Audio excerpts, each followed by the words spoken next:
فليؤتمن مكارم.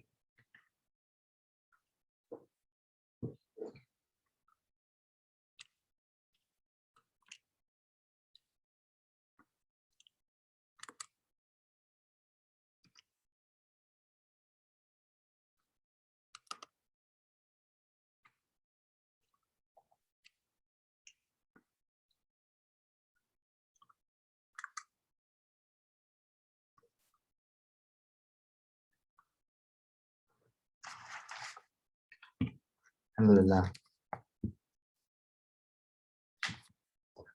Bismillah ar-Rahman ar-Rahim. Alhamdulillah. Wassalatu wassalamu ala Sayyidina Rasulillah wa alihi wa sahbihi wa man wala. Allahumma ya munawwir ya fattah.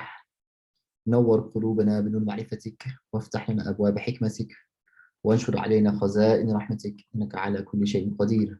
اللهم علمنا ما ينفعنا وانفعنا بما علمتنا وزدنا علما وإخلاصا وصدقا في الدين ولا حول ولا قوة إلا بالله العلي العظيم. صلى اللهم وسلم على نبينا محمد وعلى آله وصحبه أجمعين. Alhamdulillah. So we've reached the third section of the text from Imam Al-Ghazālī rahimahullah ta'ala called Bidayatul Hidayah, and it deals with the etiquette of companionship, in particular with the creator and then with the creation. And last week, alhamdulillah, we talked a little bit about the etiquettes with the creator, and now we've moved on to the section of etiquettes with the creation. And the first group that he's going to talk about is the etiquette of the scholar, adab al-alim. So, قال المصنف رحمه الله تعالى ونفعنا بعلومه وعلومه في الدارين آمين. آداب العالم فإن كنت عالما فأدب العالم. So now he says, if you're a scholar, then the manners of a scholar that you must have, and now he's going to list them. And generally speaking, there's 16 points, and he gives a very sort of brief understanding of each, and maybe we'll explicate on some of them. So again, here are all the decorums or the sort of mannerisms, characteristics by which we as Muslims within this section of spirituality and ethics and what is motivating us in terms of what we are hoping to try and achieve in our study of this religion and in coming closer to Allah subhanahu wa ta'ala should look like. And we talked a little bit about what that entails last week. So he says, فَإِن كُنْتَ عَالِمًا فَأَدَبُ الْعَالِمِ سَاعَةُ الْاحْتِمَالِ. So if you're a scholar, then the manners of a scholar that you must have are ample tolerance. You have to have tolerance, i.e. with the issues that the student brings up. So a student comes up to you, they're going to say certain types of things, you know better. You have to be able to take that on. And oftentimes that means that you're going to have to be patient, particularly with students and people who are asking you about these matters. وَلُزُومِ الْحِلْمِ, and keeping forbearance. وَالْجُلُوسِ بِالْهَيْبَةِ عَلَى سَمْتِ الْوَقَارِ مَعَ النَّاسِ, and gravity, or it says a dignified bearing, like sitting with poise, sitting with dignity when you're in the company of people.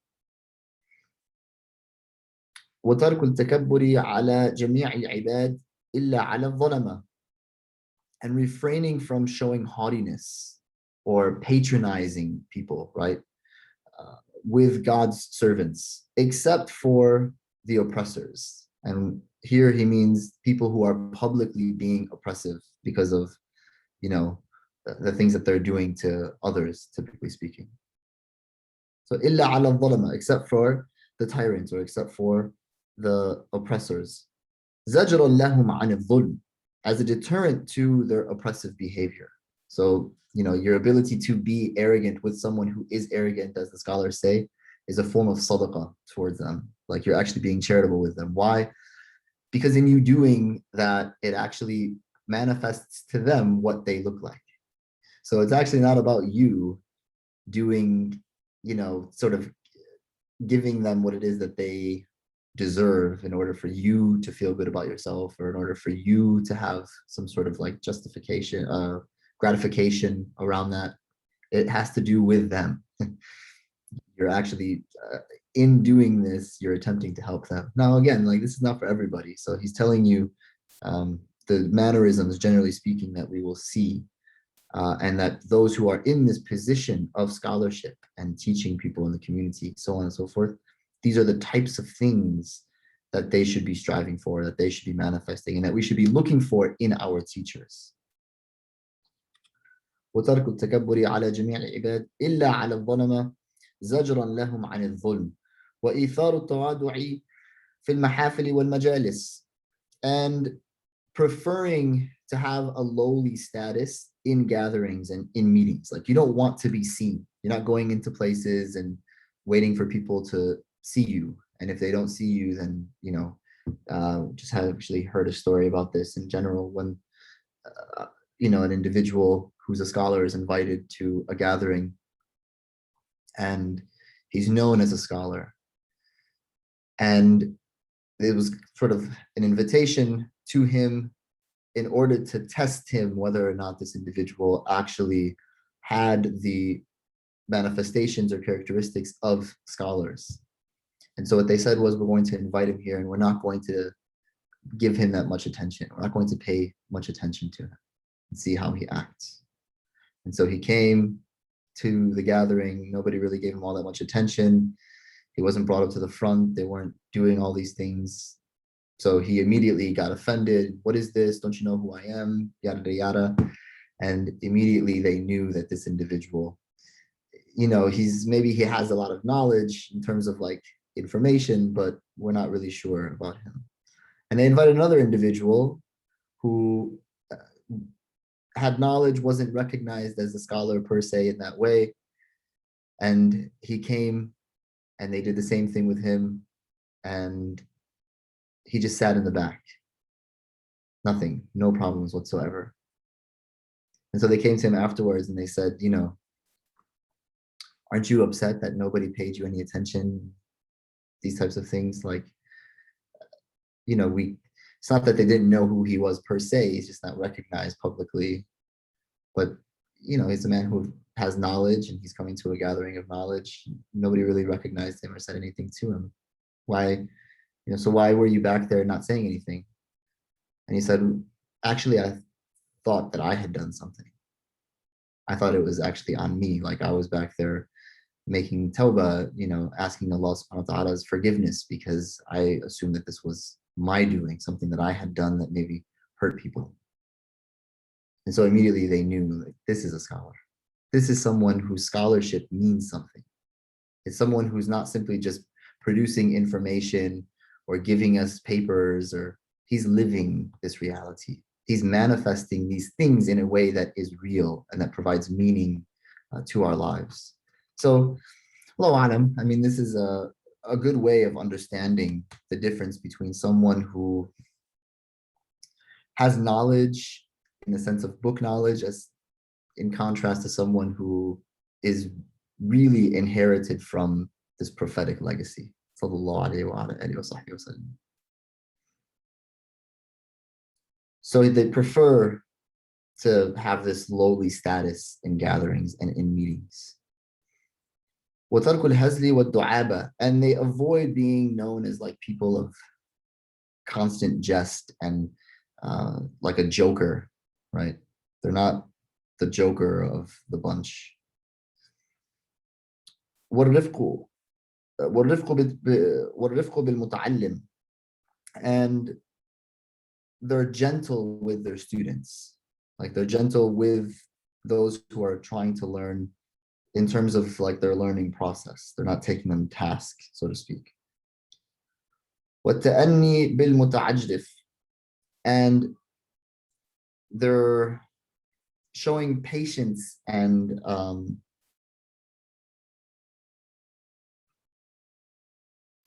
you know, they're showing patience and composure, one can say, with someone who's haughty as a student or like arrogant as a student. وَإِصْلَاحُ الْبَلِيدِ بِحُسْنِ الْإِرْشَادِ, and they're helping and sort of beautifully guiding a student who is slow, someone who's dull-witted. They're not really quick to think in that sense. وَتَرْكُ الْحَرَضِ عَلَيْهِ. And so, they're not like annoyed by it, right? وَتَرْكُ الْأَنَفَةِ مِنْ قَوْلِ لَا أَدْرِي. And they're not proud to say, I don't know, right? In other words, don't be too proud to say that you don't know something. The famous saying of the time of the great Imams, Imam Malik, for example, is known to have said La Adri often. People knew him as an individual who did this. In the famous story that, the individuals who came from afar to the lands of Medina to come and ask Imam Malik all these questions, and the overwhelming majority of the questions that they asked him, he said, La Adri, I don't know. And so they told him, like, what are we going to do when we get back to our homelands? And we tell the community that we went to see the great Imam Malik, and we asked him the questions, and they said, he doesn't know. And he said, so tell him that you came to see Imam Malik, and Imam Malik said, I don't know. And these are hard questions, and I don't know. And as the ulama say, and many have sort of reiterated, I don't know is half of knowledge. An individual who's able to say, I don't know, is not simply lowering himself in the status of others, which is what the perception is, right? I mean, you say, I don't know, and so, then that means that there's something that you don't have. It brings you to a lower status. No, actually, if anything, it's actually giving people an understanding that you're not the type of person who speaks on that which you don't have knowledge of.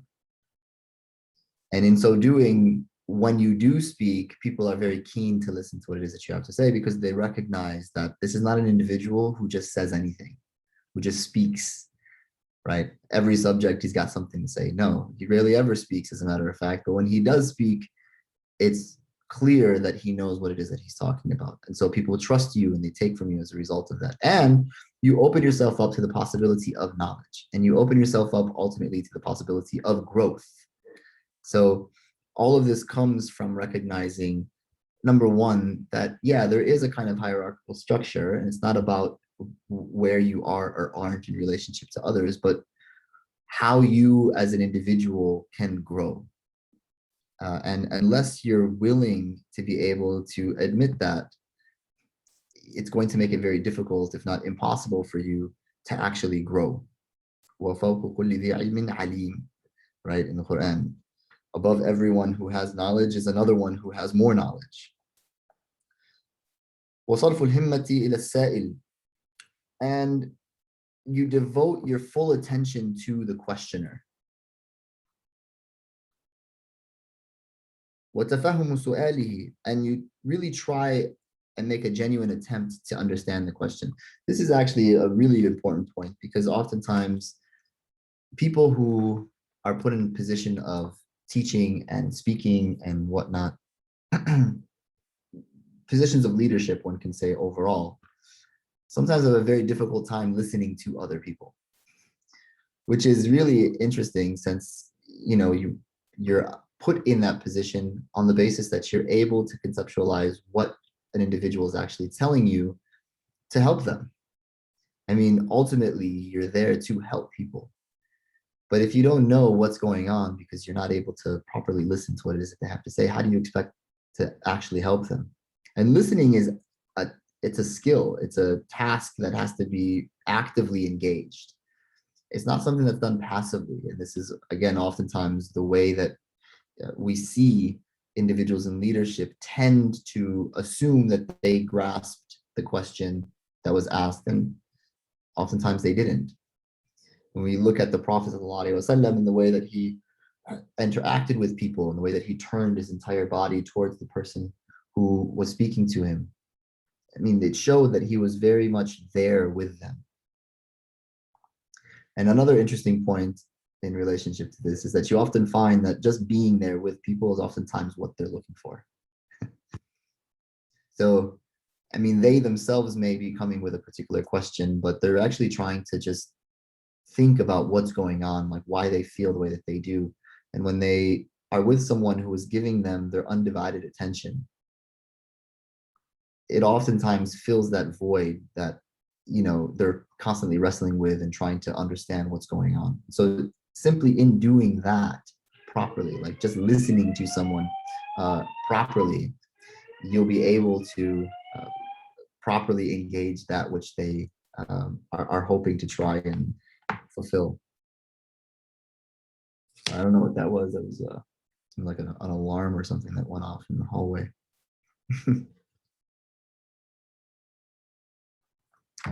So properly listening, right, and really making an attempt to understand what the person is asking.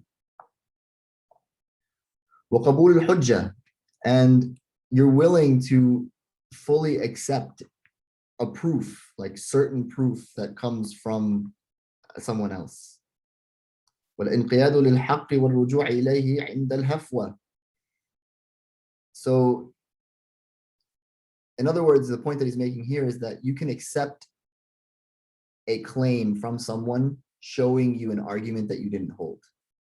And you can accept that claim as truth. And you can change your mind, you can change your position to actually go towards that position when the truth has been revealed and you realize that you're wrong. Like, you have no problem accepting that there's someone else who knew something and properly communicated that to you, and you recognize that there was a proof that they came with, and you accept it. Right? Again, a very difficult task oftentimes for people in positions of leadership, because the assumption is that they're the ones who have all the answers. Maybe not. Maybe sometimes they don't have the answer. And they say, I don't know, and they wait for it. And so someone comes to them and gives them, the answer to this question, or this mas'ala, this issue. Or sometimes maybe they hold the wrong position on something, and someone comes to them with something else. And because they're able to actually listen and they're willing to accept proofs, they're able then to say, I thought I had the truth, but I didn't. And they accept what it is that you came with. والرجوع إليه عند الهفوة ومنع المتعلم من كل علم يضره. And you prevent the students, people who are looking to learn this religion, from coming into knowledge of a discipline that would actually harm them. Oftentimes, we hear from people who are probably good intention, thinking that they are trying to prevent students from learning things that may be of harm, but they themselves haven't actually properly conceptualized what the discipline is. And I think that may lead them to say, well, because I don't know what's going on here, then you also probably shouldn't get involved in this. And they tell them that. We have to also be careful about that. This isn't saying that there's some discipline that, somewhat about, or even an individual who's coming to you that you don't really know all that much about, and they're asking you about this thing, and you give them the answer of, well, you shouldn't get involved in this because you're trying to prevent this individual from coming into knowledge that you think might harm them. Well, first you have to know what's going on. So this proper conceptualization is the first task. But when you do, and when you really understand the individual who's coming to you asking you this question, at that point, then it puts you in the right place to be able to make that assessment. Should this individual be learning this or not, right? And if you know that it's going to be harmful for this individual, then you should do your best to prevent that student from coming into that knowledge. One of my teachers would say, if you tell someone don't study this, what do you think they're going to do? Probably go study this, right? So you also have to be wise in the way in which you discuss this. Like, maybe tell them, this is an interesting discipline, this is an interesting text, or something along those lines. But, the way in which you should try and get to a text like this is vis-a-vis this particular means, right? So you're not simply just saying, don't go do something, but rather you're saying, press pause on that. And, if you are really interested in this, then, here's the proper way of arriving at that, right? So, and he goes into a bit more detail in relationship to this as well. ومنع المتعلم من كل علم يضره وزجره عن أن يريد بالعلم النافع غير وجه الله تعالى. And you also prevent or deter the student from attaining sacred knowledge or coming into sacred knowledge for reasons that would be other than for the sake of Allah subhanahu wa ta'ala. You help them adjust their intention. Like, this isn't about you getting a certificate or authentication or authority. This isn't about you trying to fulfill some sort of lower desire that you have in relationship to all of these things. This is something that you're doing ultimately for the sake of Allah subhanahu wa ta'ala. Orienting yourself towards ilm in this way will set you up to succeed. The opposite will set you up to fail, right? As Imam Al-Ghazālī also says that, I undertook the venture of knowledge for other than Allah subhanahu wa ta'ala. فَأَبَى أَن يَكُونَ غَيْرُ So, and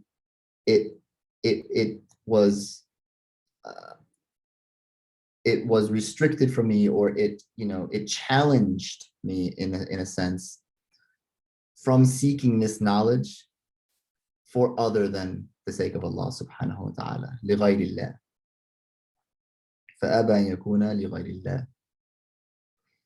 So in other words, you can begin your venture of seeking knowledge in a particular fashion.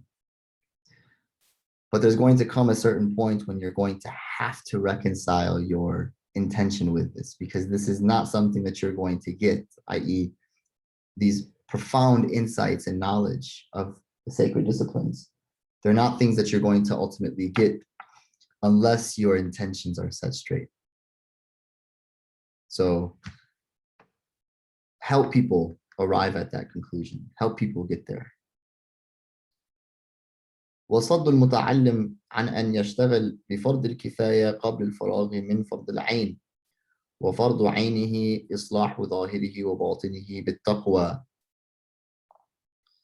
And then he says, you should also prevent students or those who are seeking to learn from studying things that are communal obligations before they're grounded in individual obligations. So this goes back to the idea of preventing students from coming into knowledge of a discipline that they're not ready for, or that might harm them because they're not ready for it, right? You build the proper foundations, and in building the proper foundations, you're able then to allow for the student to take on these higher level masail, one can say.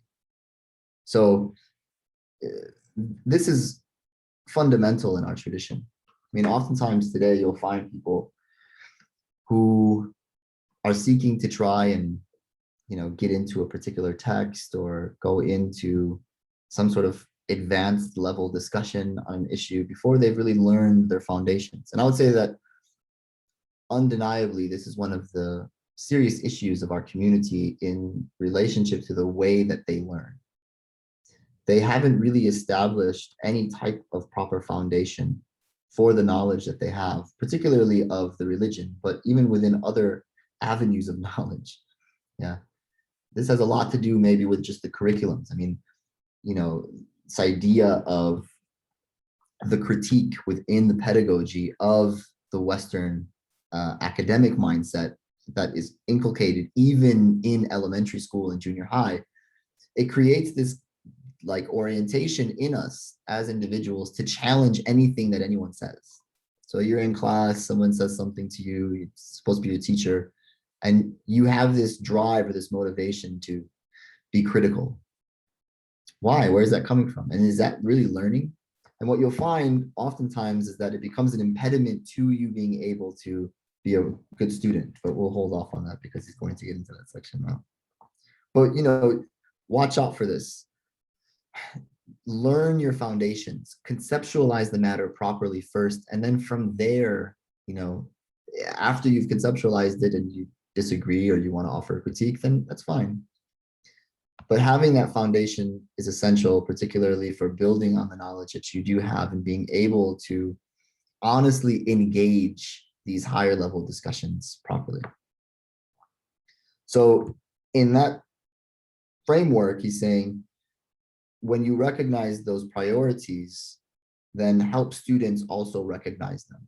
Don't allow them to study things that are communal obligations going into masail that are extremely high level before they even know their basic fard ain, their basic individual obligations. And then he says that these also don't just include fiqhi matters, right? So, and this is an important point. We're not just simply talking about you learning how to pray or how to fast or how to do hajj and all these things. We're talking about you learning all of those things, and also you learning all of the inward realities that you have to inculcate as an individual. So this is outward practice as well as inward states that you have to learn. And he's saying this on purpose because people assume that as soon as I know all of the external legal rules that I need to know to fulfill my rituals, then I'm done. And he's saying, no, you're not done. There's internal realities to these things that also have to be learned, that have to be engaged in the same manner that you seek to engage the outward aspects of this religion. وفرض عينه إصلاح ظاهره وباطنه بالتقوى ومؤاخذته نفسه أولا بالتقوى ليقتدي المتعلم أولا بأعماله ويستفيد ثانيا من أقواله. This is a very important point. And so this is the last point. He says, take yourself to account first and foremost, right? Take yourself to account first and foremost. Why? So that the students are not simply just following you in word, but also following you in manners. And as a matter of fact, he's saying the manners or the decorum, right? Your disposition overall should be that which they take from first. And so this balance of outward and inward knowledge is actually really key to understanding proper scholarship, right? Real scholarship and real knowledge. It's key. Imam Malik's mother, when he was young, one of the things that we know is that from a very early age, she took Imam Malik. She actually gave him a proper ritual bathing, and then she put on the clothes of those who were students. She put a turban on him, and she sent him to one of the scholars of Medina known as Rabi'at al-Ra'i. And she said to him very famously, take from his adab before you take from his knowledge. In other words, take from his manners and his decorum. Look at those things and take from those things before you seek to take from the information that he's giving you, the knowledge that he's giving you. In other words, to realize this knowledge, it has to be coupled with a way of being. And that's adab. Hence why so many of our scholars said that that's what is missing in the ummah today, is that there's a lot of information. We know a lot of things, and we're capable of knowing a lot of things in a very sort of quick manner. Like we can go on Google, I can go on my phone and immediately know what's going on. Or, Wikipedia sites are a little bit interesting. They have good things on there, but you have to know how to filter them, as I'm sure many of us know. But you can know things really quickly. Does that mean that you have knowledge per se?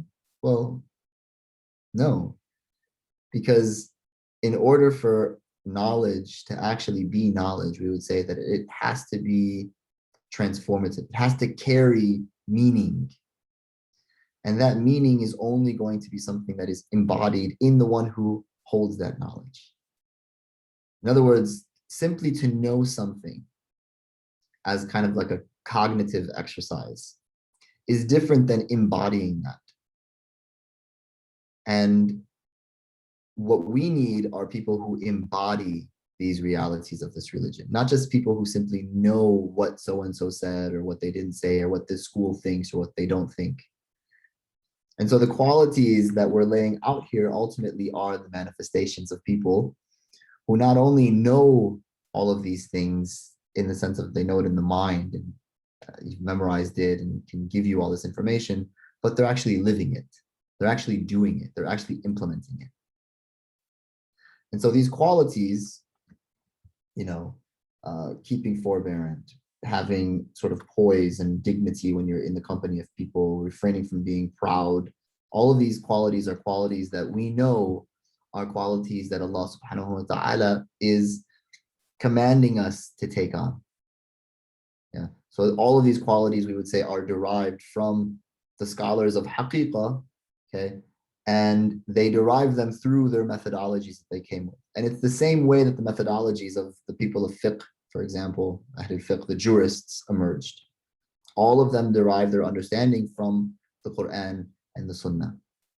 So for the jurists, they extrapolated legal rulings on the basis of their knowledge of fiqh and of legal philosophy.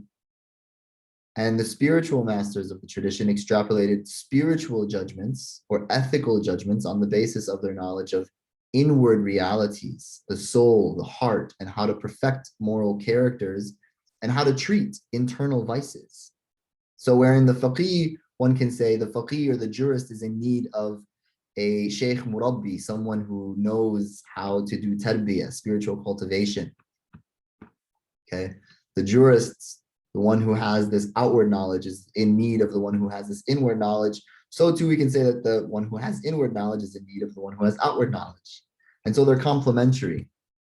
And the embodiment of real knowledge and real inheritance of this tradition would be found in an individual who's exemplifying both of these things. The one who's doing spiritual cultivation needs someone to teach him how to properly observe the acts of the sacred law. And the one who knows how to observe the acts of the sacred law, they need someone to spiritually cultivate them. And the proof of this, by the way, is that each of the four imams had a Shaykh Murabbi. So when we think about Imam Abu Hanifa and Imam Malik and Imam Shafi'i and Imam Ahmad ibn Hanbal, they're known primarily, there are a lot of things, but primarily one can say what they're known for are that they are the sort of grand jurists of Sunni Islam. The legal methodologies of Sunni Islam go back to these four individuals. And yet, their profound knowledge of this external component of the religion was coupled to an internal understanding. And it was done through other individuals who gave them this understanding of the religion, this understanding of how what it is that they know becomes embodied. Imam Malik, for example, is known to have sat and learned with Imam Ja'far al-Sadiq, as well as Muhammad al-Baqir. Abu Hanifa, radiallahu ta'ala anhu, also studied with Ja'far al-Sadiq for 2 years, right? To which he famously said, لَوْلَا السَّنَتَيْنِ لَهَلَكَ النُّعْمَانِ. Had it not been for those 2 years, i.e. of tarbiyah and suluk with Ja'far al-Sadiq, I would have been destroyed. In other words, I wouldn't actually have benefited from the knowledge that I had gained, and I wouldn't have actually understood it or experienced it. And Imam Malik as well, taking from Muhammad al-Baqir. And then after Muhammad al-Baqir passes, he actually goes to Ja'far al-Sadiq. In other words, he continues on, which is another proof for how important having a spiritual guide is. It's not like, you didn't have the one that you did had passes away. And Imam Malik made a point to go to another one. And Imam al-Shafi'i as well is known to have taken from Sayyida Nafisa. She was called Sayyida Nafisa, the precious gem, Nafisatul Ilm wal Iman, the precious gem of faith and knowledge. And Imam al-Shafi'i, he benefited greatly, right, with his companionship with her, and out of it reached an incredibly high standard of excellence, one can say, not only again in his knowledge of the legalities, but what they meant ultimately, how they were implemented. And Imam Ahmad ibn Hanbal, who's oftentimes known for being quite stringent in his adherence to the Sharia. And there's debate. If you talk to a Hanbali, you'll say no. But Ahmad ibn Hanbal, radiallahu ta'ala anhu, similarly took on a spiritual guide, Shayban al-Ra'i. And it was known actually that Shayban al-Ra'i was, they said he was less than Imam Ahmad ibn Hanbal in his knowledge of fiqh. But at the same time, Imam Ahmad quickly realized that despite his, being higher in terms of his understanding of fiqh, this Shaykh, Shayban al-Ra'i, and his connection that he had and his relationship with Allah subhanahu wa ta'ala so Allah subhanahu wa ta'ala that he had was extremely strong. And so as a result, he took him on as, a sheikh and as a murabbi. It's also a really well-known story that one of my teachers told me about. One of his relatives who was a scholar went to Malaysia, who's known as Sultan al-Arifin. And, he was given a command to go to do da'wah in India and Indonesia.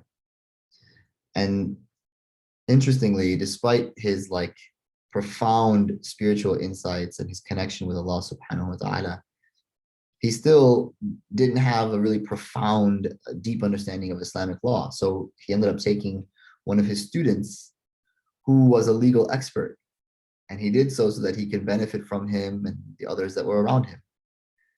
And it was said that he kept him with him his entire journey. Right?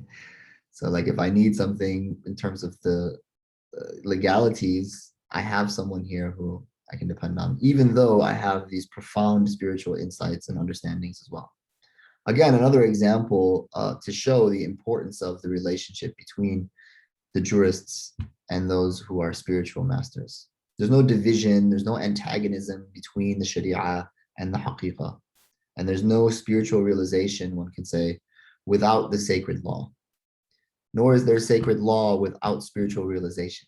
They both have to be concomitant to one another. So hopefully that's clear.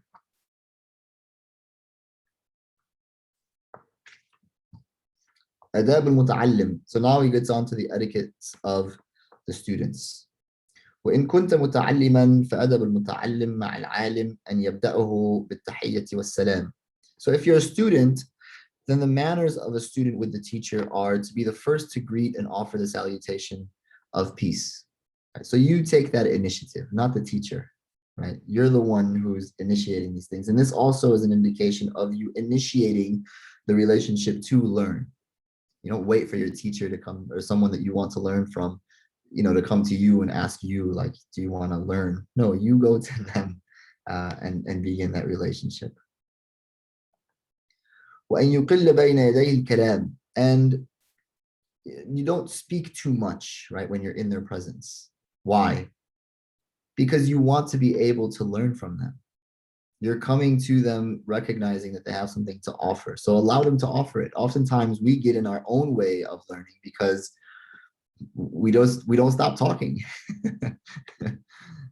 If the individual that we're learning from is given a platform and you allow that person to talk and you don't try to fill in things that you feel like need to be said or need to be addressed, but you wait, you're going to be able to learn more.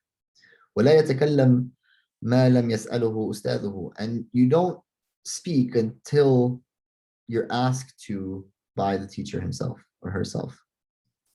ولا يسأل ما لم يستأذن أولا. And you don't actually ask any questions without first seeking permission to ask the question. You don't know, for example, this is one of the things that we'll oftentimes see is people who reach out to religious scholars or those who have sacred knowledge in a way that just kind of assumes they have time to answer these questions for me. Well, maybe they don't, right? So also being respectful of these individuals, asking them first and foremost, do you have time for me to ask you something, just so that I respect your time? And this is an extremely important point in terms of the etiquettes that we should inculcate as those who are looking to learn. ولا يقول في معارضة قوله قال فلان بخلاف ما قلت. This is a big one. And don't say in contradiction to what this person has said, well, I heard so-and-so, some other scholar, say the exact opposite of what it is that you said. Oftentimes, when people are actually people of knowledge and they have a position on an issue, it's not like they don't know what these other positions are.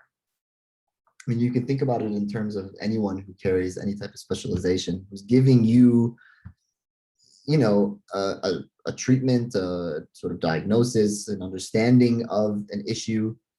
They're working within a methodology. Do they know that there are other methodologies out there and they know the other positions that are out there? Yes. I mean, if they're specialists in the field, you can assume that they definitely do. They may not, but usually they do. And so, rather than assuming that they don't or trying to cause some kind of like friction for no reason, خلاص. And if they told you something that you feel like, well, I don't really vibe with that, no problem. On the matter of fiqh, for example, if he says this is the way that you should hold your hands in prayer, and you disagree, okay, no problem.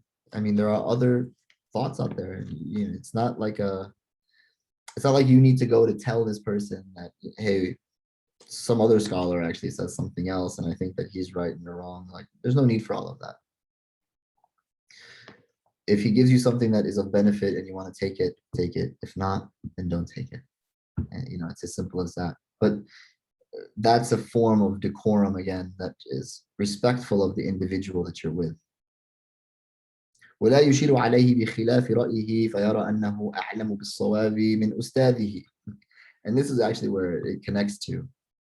So don't point out something contrary to his opinion, thinking that you're actually more learned than the teacher.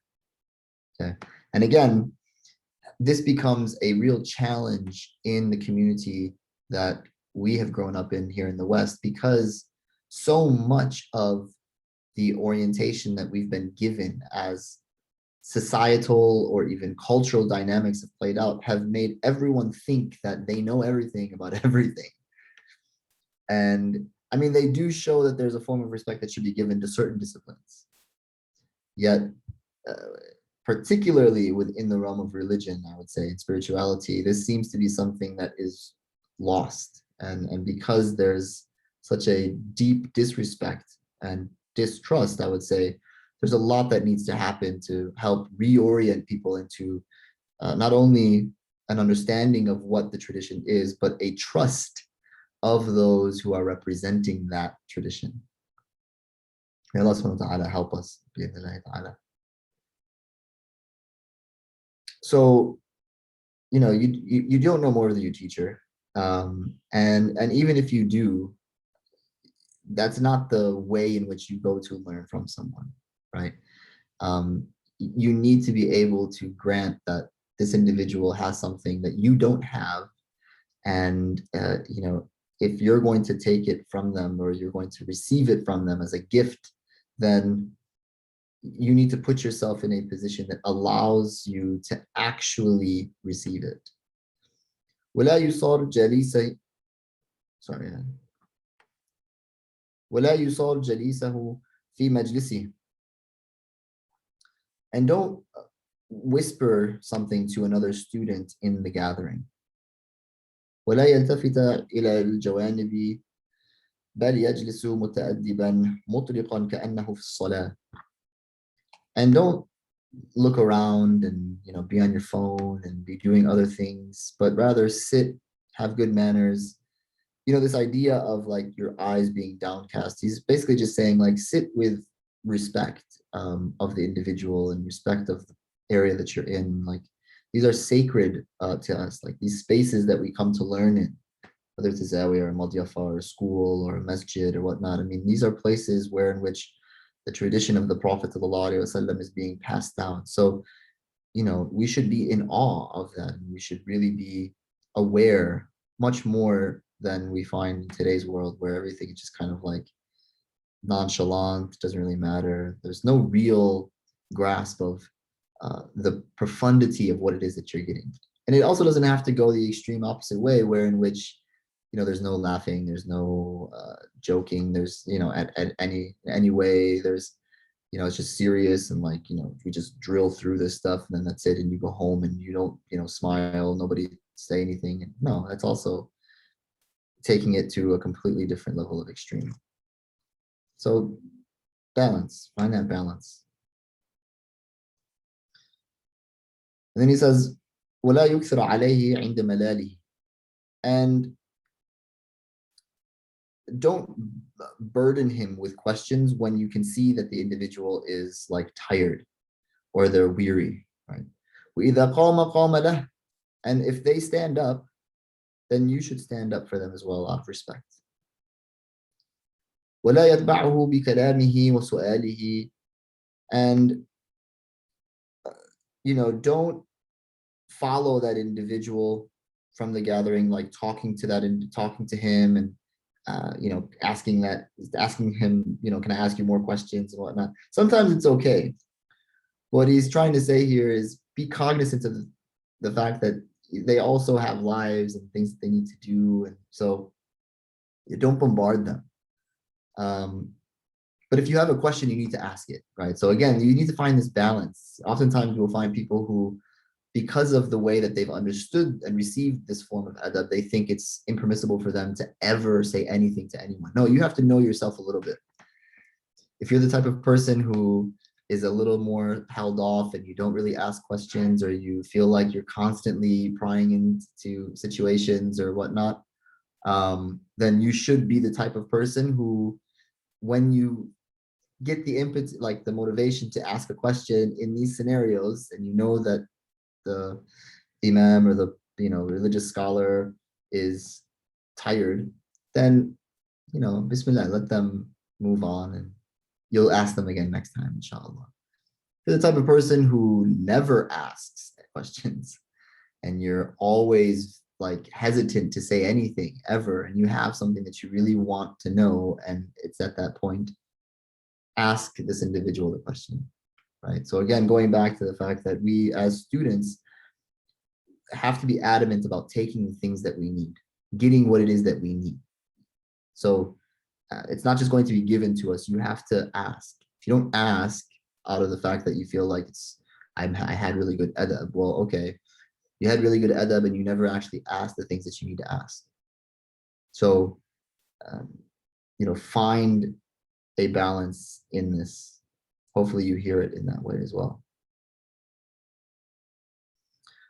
ولا يسأله في طريقه إلى أن يبلغ منزله ولا يسيء الظن به في أفعال ظاهرها منكرة عنده. And so don't ask him questions on the way to his home until he reaches there, and don't form a bad opinion of him or her regarding actions that appear outwardly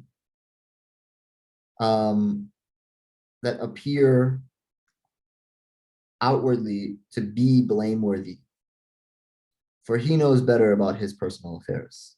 Okay, and I'm going to finish this line, and obviously we'll parse this. ولا يسيء الظن به في أفعال ظاهرها منكرة عنده فهو أعلم بأسراره. وليذكر عند ذلك قول موسى للخضر عليه السلام أخرقتها لتغرق أهلها لقد جئت شيئا إمرا وكونه مخطئا في إنكاره اعتمادا على الظاهر. So don't form a bad opinion of this individual regarding actions that appear outwardly to be blameworthy, for he knows better about his own personal affairs. Let the student actually recall the words of Sayyidina Musa to Sayyidina Khadr, peace be upon them both. He said, have you made a hole in the boat to drown the owners of it? Indeed, you have done a peculiar thing. Mistaken was he in the condemnation of Khadr's actions because he relied on their outward appearance. In other words, and this actually goes back to the way in which the sensitivities around religious leadership may have caused an individual to go to either sides of the extreme. What do we mean here? We mean here that there are certain individuals who you're going to be learning from on the basis that you recognize that they have something profound to give. And in so doing, you're opening yourself up to having to trust this individual to take you through a type of journey in order for you to receive this knowledge. Now, there are certain things that are completely off limits, and the Sharia gives us that framework to know. There are certain things in which the issue may not be as black and white as you think. And in their doing certain types of things, okay, which are within the gray, one can say. but may not resonate with what we see as being what should have been done or what should not have been done, one needs to sort of step back and have a good opinion of the individual that they're studying with. Okay, why do I say this and also recognize the sensitivities around it? Because obviously, as many of us know, there are forms of spiritual abuse in our communities. And this can become extremely problematic and cause many individuals in the community to feel like I can't trust anyone when it comes to this knowledge. This also is a type of extreme, right? So you sort of take one where it's like an individual is, following someone who's doing something that is blatantly wrong. And then someone who, feels like you can't trust anyone in these institutions ever. No. And a lot of this actually is coming simply from a type of demonic force that is seeking to try and get rid of a proper understanding of religion in our communities. And it should just be said. And again, if you think in a balanced way with nuance, you're able then to recognize that we're not talking about the extreme on either end here, but rather you as an individual have to come to recognize that in order for you to grow and to learn, taking on a teacher is a must.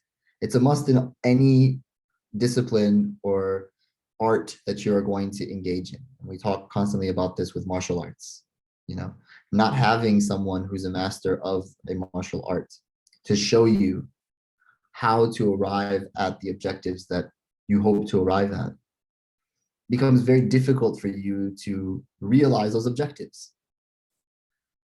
Now, you may not know why the teacher is telling you to do certain types of things. They may seem to be really harsh on you. They may seem to be really rude. They may seem to be doing things that you just can't make sense of.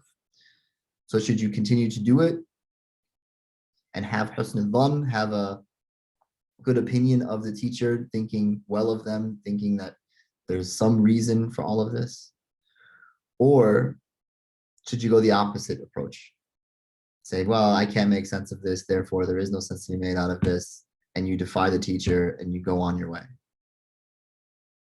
The answer in this scenario is you have a good opinion of the teacher, you stay patient, and just as the story of Musa and Khidr show us, there are understandings that the teacher has that the student does not have, and that's the reason why these things may not make sense to you, right? And we've seen this in films. Karate Kid is like a big one. Everybody knows Miyagi and Daniel-san. Did he want to wash the cars? Did he want to paint the fence? Did he want to do all those things? No. Did it seem like his teacher was basically like telling him to do hard labor and renovate his entire house and clean all of his stuff for him? And you're not really sure, like, at the end of all of this, am I actually going to learn how to fight? Like, it seems like I'm just here doing your chores. And it wasn't. So there are many examples that can be given to show how this reality plays out. Are there instances where people do take advantage of other people? Yes. Is that, something that we should be cautious of? Yes. Is that something that we should allow ourselves to be so consumed in or subsumed in, where in which we no longer as a community can learn from anyone and we just, have no trust of anyone? No, that's another extreme. Right. So that's the point that I'm trying to make here. Inshallah, that was understood.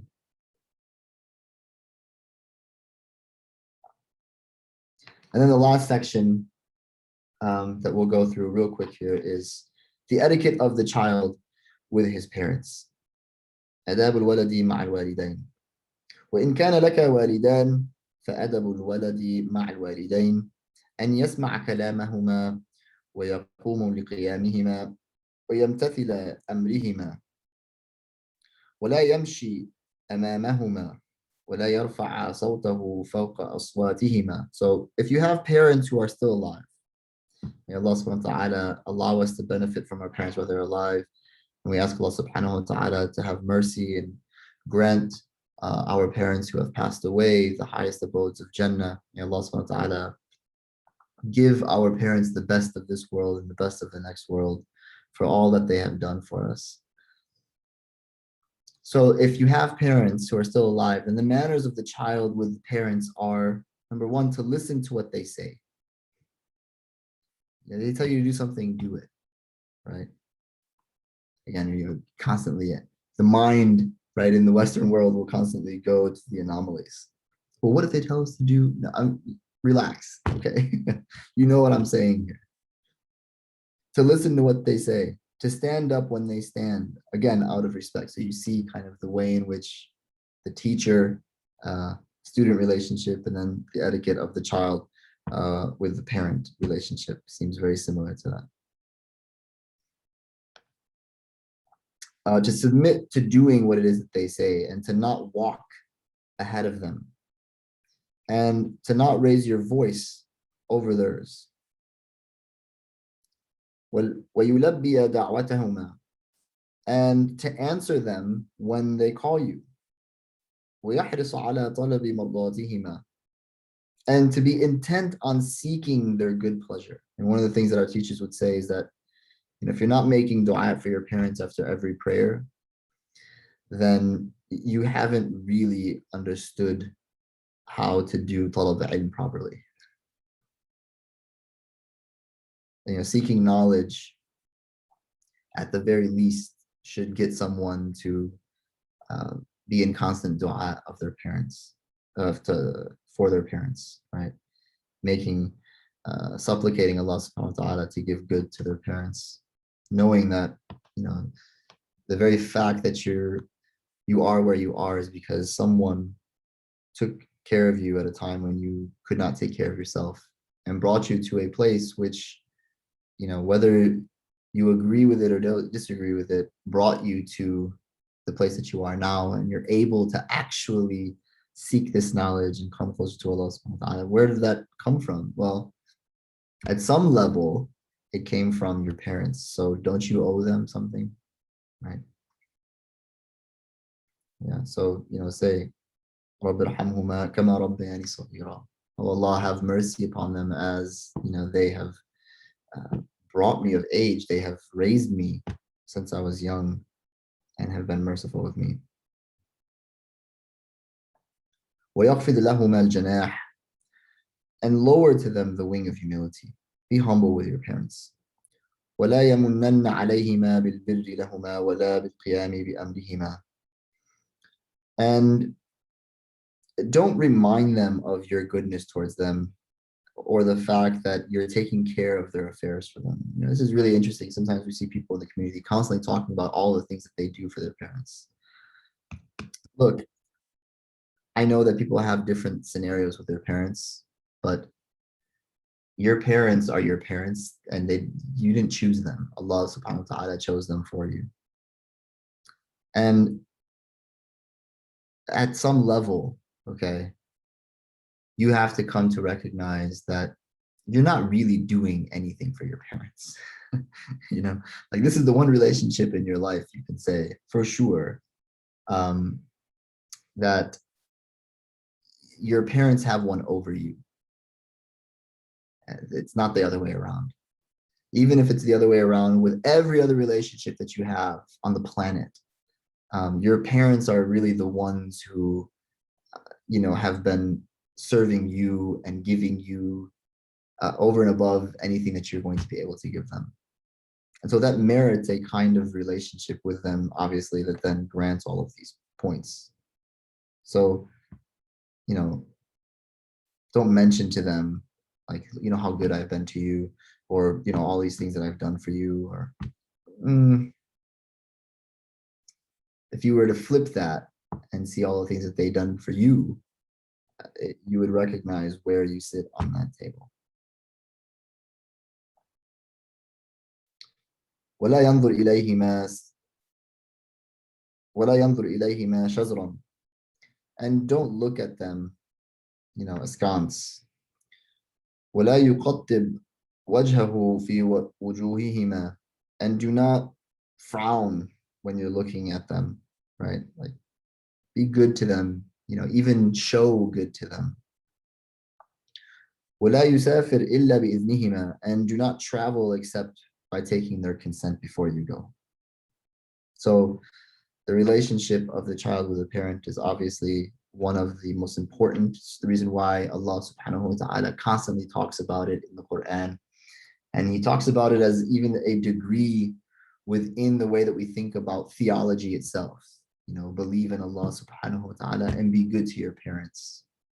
This ultimately is one of the most manifest of character qualities that an individual can show that provides the guarantee to the perception of that individual in the society that they really are a person of God. In other words, taking care of your family, taking care of your parents, and your parents being the first and foremost of them, is a quality that allows for anyone with sound mind to recognize that this individual is a really good individual. This individual is really conscious of Allah subhanahu wa ta'ala. Why? Because you see how he treats his parents.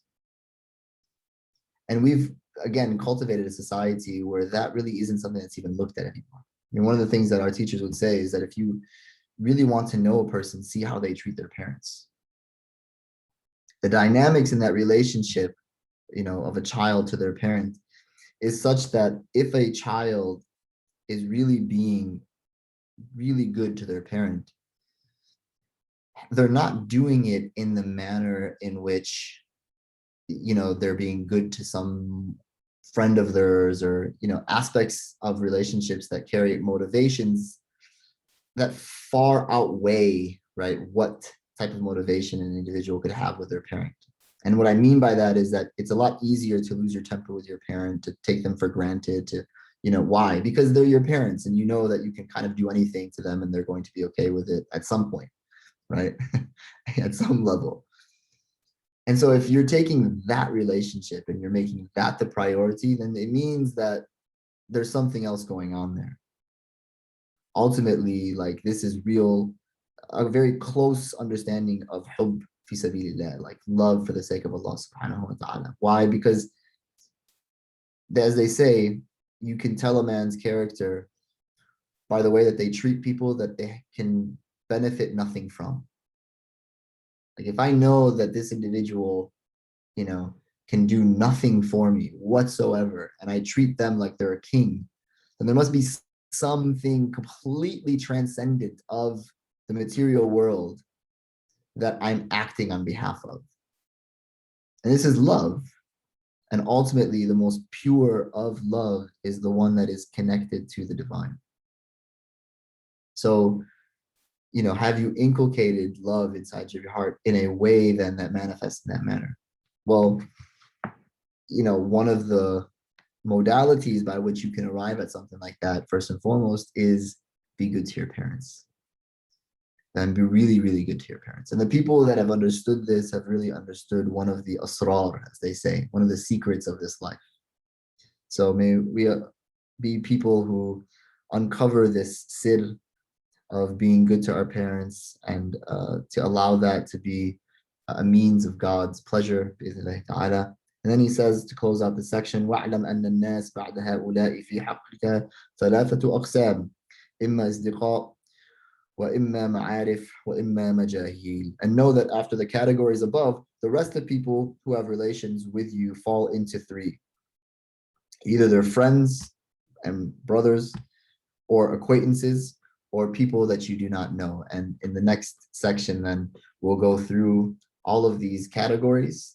It's not that long, and we will have gotten through the entirety of the sections that we wanted to in this text. We ask Allah subhanahu wa ta'ala to give us a good understanding of our religion, and to allow it to be a means of us not only understanding this religion, but implementing this religion in a way that is beautiful, in a way that manifests mercy and kindness and love and service to all of creation. بإذن تعالى. وصلى اللهم وسلم على نبينا محمد وعلى آله وصحبه وسلم تسليما كثيرا. بارك الله فيكم وجزاكم الله كل خير. والسلام عليكم ورحمة الله تعالى وبركاته.